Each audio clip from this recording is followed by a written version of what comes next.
Okay. All right, back with StringWithMe number 5. Okay, today I'm actually really excited about this. We have an STX Xit.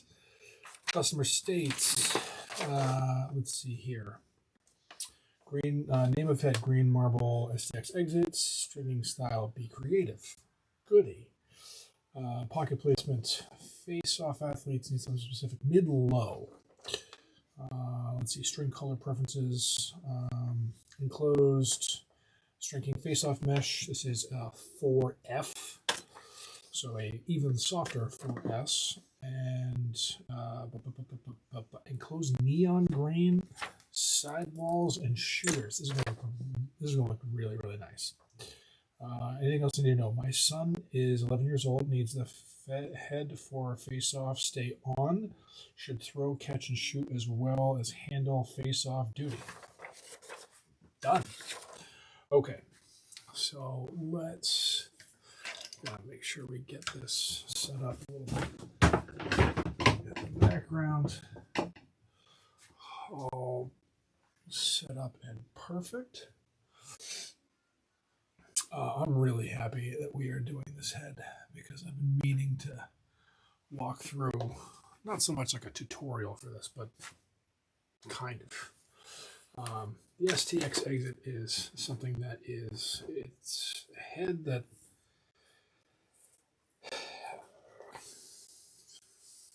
it's not STX's job to consult me on how they want their stick strung.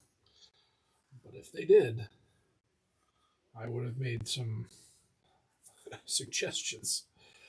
You know what? STX is one of my favorite companies. By the way, I'm gonna do my top string in this. It's only a 4-hole scoop, so it's with a 9-10 diamond piece of mesh. It's a little bit harder to do like a really good looking Liberty top string with only 4 holes to play with. So I'm gonna do my top string to start. But what I was saying about this is, I think STX is, a leader in the space in promoting stick stringing education, and maybe there's no doubt I'm biased, because I've actually had quite a bit to do with a lot of their stick stringing content over the last few years. So there's a lot to it than that, but the way that I created the style of stringing to the outside specifically for working on face-off heads. And they seemingly designed and then, wanted to say like, hey, the way that you should string this stick is to the inside. I haven't heard anything that this is a great, this is a great example of like, if you say, here's a way of doing things and we're going to do it different, in order to try and prove ourselves right. I guess you have to say that maybe they've proved themselves right, because I haven't seen anything or heard anything from any of my friends that are, professional face-off guys, high-level college face-off guys, to say that are using the Xit to say that, hey, stringing it to the inside doesn't work. I haven't heard that, so apparently it does. And STX has made a lot of content to promote the idea of stringing your Xit yourself to the inside. Problem is, if you're not doing everything right, it increases the chance of the pocket low, if you're not stringing it as well as you possibly can, you are increasing your chances of increasing the probability of losing face-offs because of the stringing. Time will tell how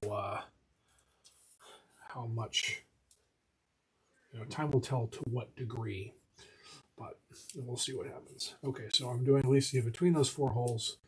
My how I do my top string is pretty normal. But because, as you can kind of see here, like these, all of the sidewall holes, you can only see the top part right here.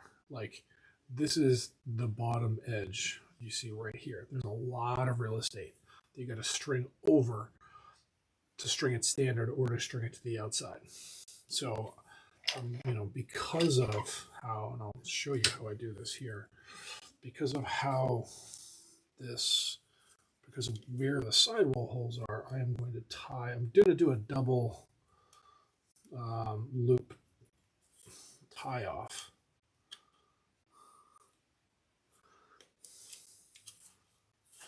But it's just not going to look the way it normally does because this head was designed different from a lot of others. You know, it is safe to say I want the Xit to work. I want this head to work for STX.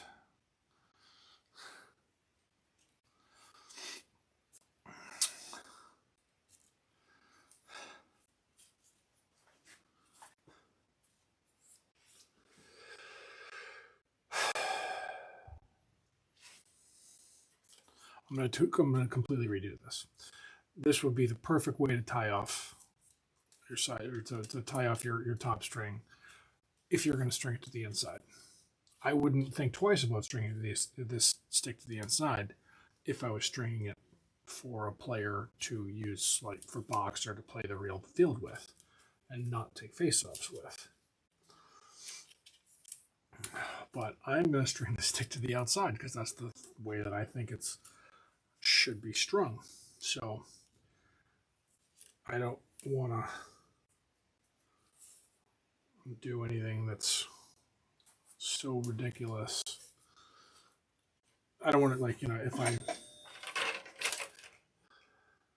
string this head, if I tie off my top string the way that I was about to, and then I string it to the outside, it's going to be a really weird transition of going like a top string tied off to the inside, immediately going to the outside.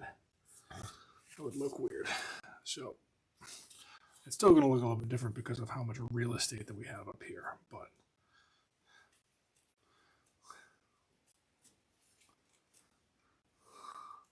bingo bongo. All right, let's go do the other side here.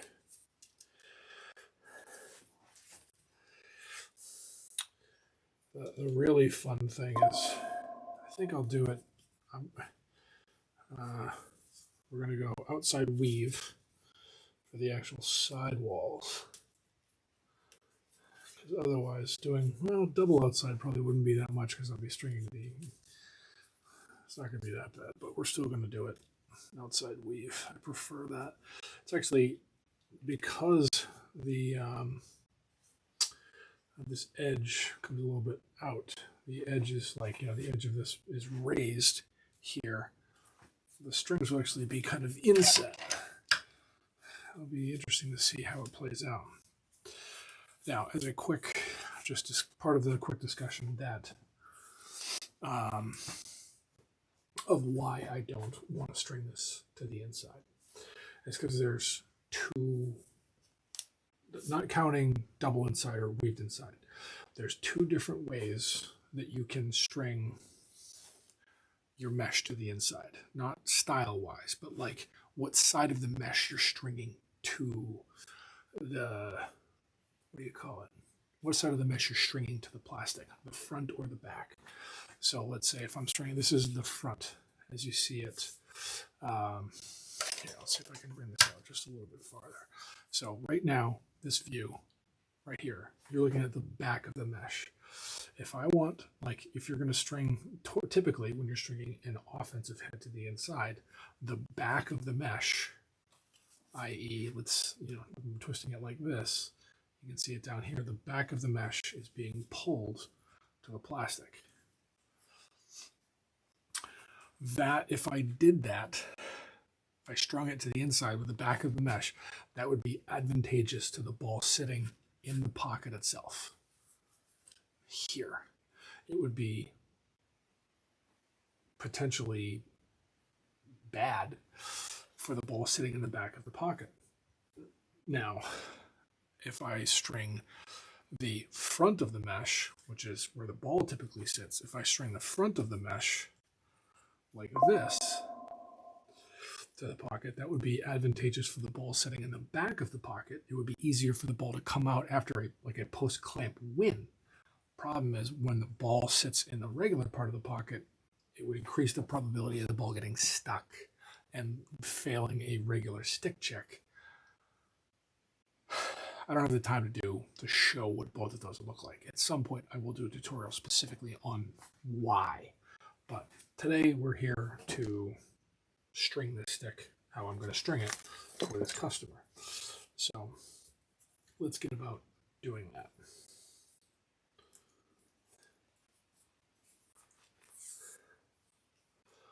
Okay, so we're going to do a double loop start on both sides.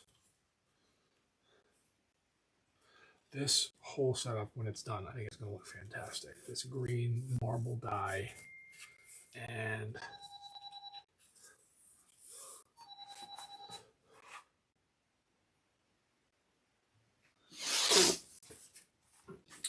green marble dye and neon green string is going to look great. Whoops. Okay, so let's switch over to here. Just quickly double loop start this sidewall. Something that this is really cool. My friend Ben down at Lacrosse Limited in Danvers has started doing with these heads. Credit to him. I didn't come up with this. He has been starting his top string and sidewall with, actually he's been starting it with a knot on the inside of the plastic. Really cool idea. I haven't thought about doing it before I started yet, because I haven't strung that many of these heads, but let's see here, where is that? I haven't strung enough of these heads yet to be like, oh yeah, I should do it. And I'm this far into this one right now. Basically, it means instead of having the strings tied off the outside going out this way, you start, instead of going outside in with your sidewalls, you're going inside out, double loop starting that way and then going down. And your knots are finishing on the inside. So just so you would see it in here, the knots finish in here, and then you can just cut and burn the ends of the knots so that the knots won't come undone. The downside is if that, for whatever reason, that knot or that melted area breaks, you're not going to really be able to untie it, but that doesn't happen that often anymore. It's a really cool idea. And head over and check out Lacrosse Limited Danvers. Hopefully you should be able to find it. I know he's been doing it for quite a while. Okay. So I am going to start with one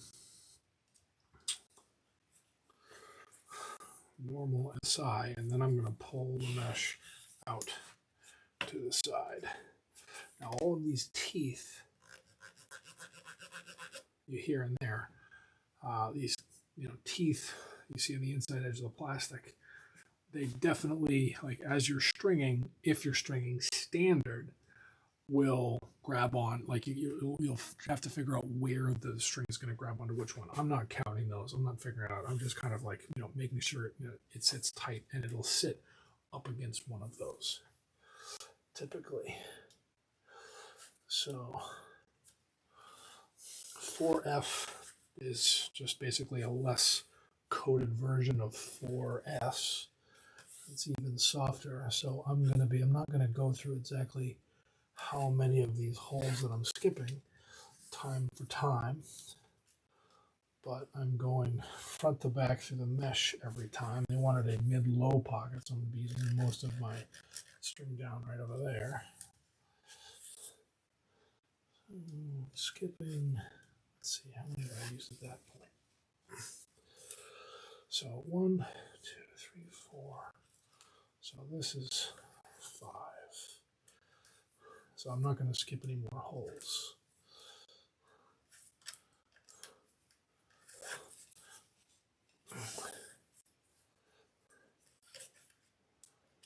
This is a String King kit. Their string colors are generally quite good, but gosh darn if their strings aren't abrasive to the skin.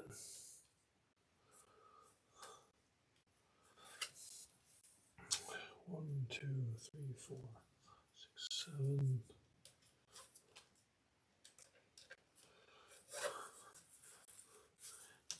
That's the 7. Okay, so that's going through horizontal row number 8. 1, 2, 3, 4, 5, 6, 7, 8. So that's number 8. So I'm going to do one more here. Let's see. So that's it before I exit. So I'm going to go through front to back through 9 and 10. There's one super low sidewall hole here. So we're going to see how this works. Generally, especially even with type 4S and type 4F, you're going to use 10 rows. Almost every type of mesh, you're going to use 10 horizontal rows in the pattern itself. Because I usually finish going to, not instead of going like outside in through one of the bottom string holes and then inside out through like that hole right there, we're going to see how this works out. This is something that I want to try. I'm confident that if it looks like it's not going to work, I will, if it looks like it's not going to work, I'll undo it and get it right.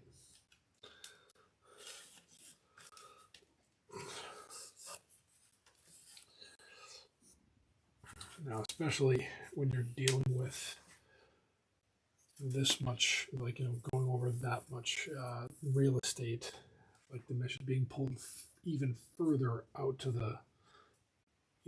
down to the outside. I don't think it means I'm going to have to use 11 rows, but the possibility exists that I might have to add a row of mesh in here somewhere.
I do really hope that this head is successful.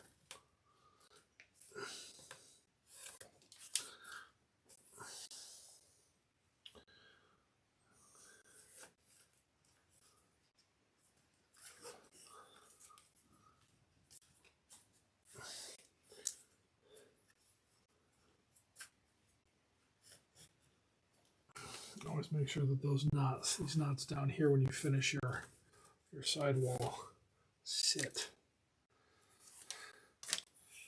nice and tight. When I said you want them to sit as tight as they possibly can to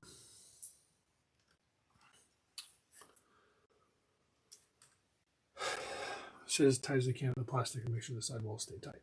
Okay, so for the bottom string, I'm using the 4th bottom. I'm going to use obviously very little of this, but I'm going to go outside in through. If I start over on this far side over here, that's 1, 2, 3, 4. I'm going outside in through 2, inside out through 1. Just, let's see here. We're going to go through the 10th horizontal row down just to see how it turns out. We might change it. So I'm going, because it's a 10 diamond row across this way, I'm using 8 rows. So in, out, outside in through 3, inside out through 2. I'm not going to pull it super tight because I think it's going to need a little bit of extra room to move. Outside in through 4, inside out through 3 to finish. Remember, that's all those numbers are just counted off of the bottom string holes. So I'm giving a little bit of, you can see that there's some room in there that I can make it tighter if I really wanted to. And we'll tie it up. Okay, so now we pound, figure out how this is going to work.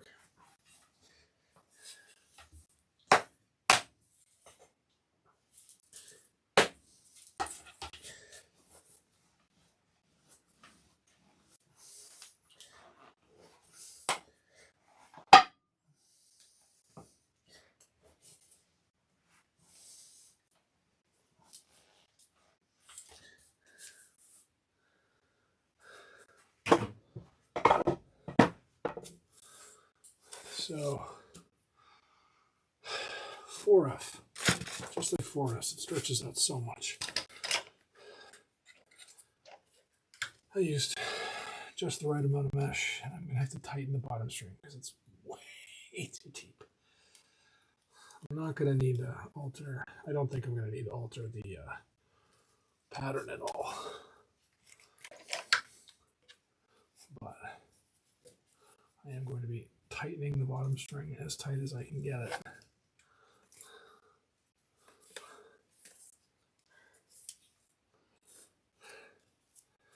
See, stringing to the outside here. There's going to be no issue with the ball coming out this way. Shooters are obviously going to be very high, so they aren't going to impede the ball coming out, rolling out this way. But when you're stringing to the outside and you fix the mesh to the plastic with a string like this, the mesh, there's only one layer of mesh that's ever going to be between the ball and the plastic. The strings and the knots are never going to come to the inside, which if you string it standard, it is a possibility. Okay, so it's kind of, you can see it, it's legal by a hair, but there's still a little bit more room to tighten. It shouldn't loosen up anymore because it's had the hell beaten out of it, but easy to throw with. No question of the ball being able to come out through the bottom, through the top. What a beauty. Okay, so no pictures to speak of. So we're going to do a nylon super high. I don't have a hole to put it through. We're going to do a nylon and 2 shooters, with the top shooter being stacked right below the top nylon.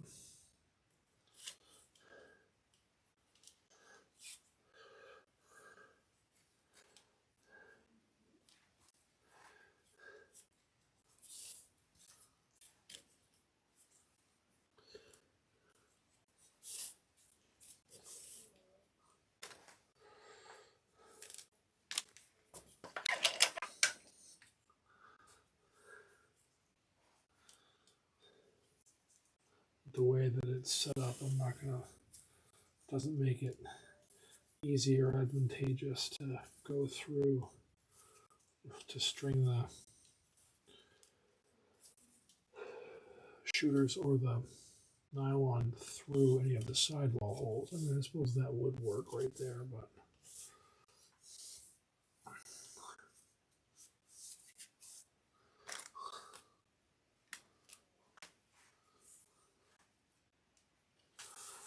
one thing you always have to make sure you're paying attention to is you don't string a face-off head for how it's going to work when the head is brand new.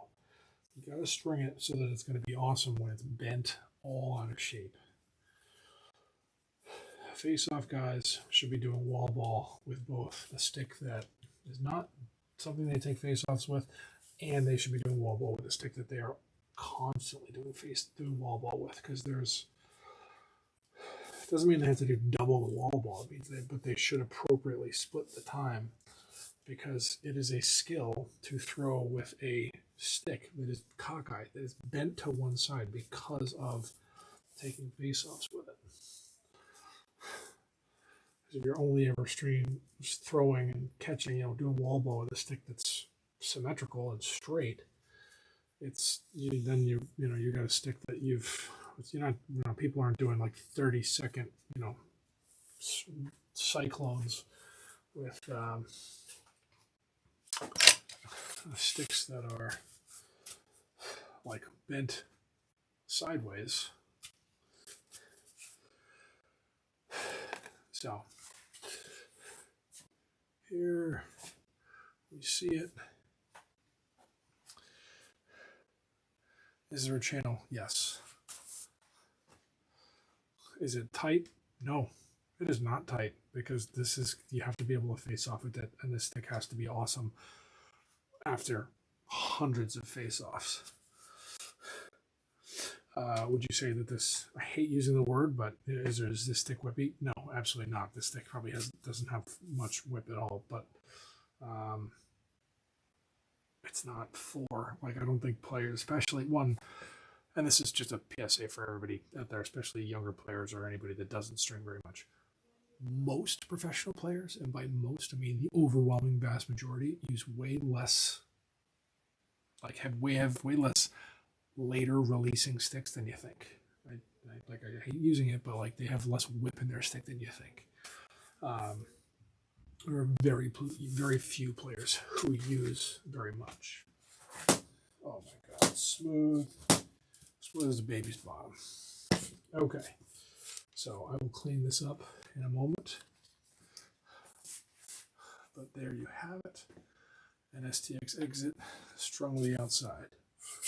As always, thank you. I appreciate you. Any questions or comments? What stick do you think I should do next? Please hit me up in the comments below.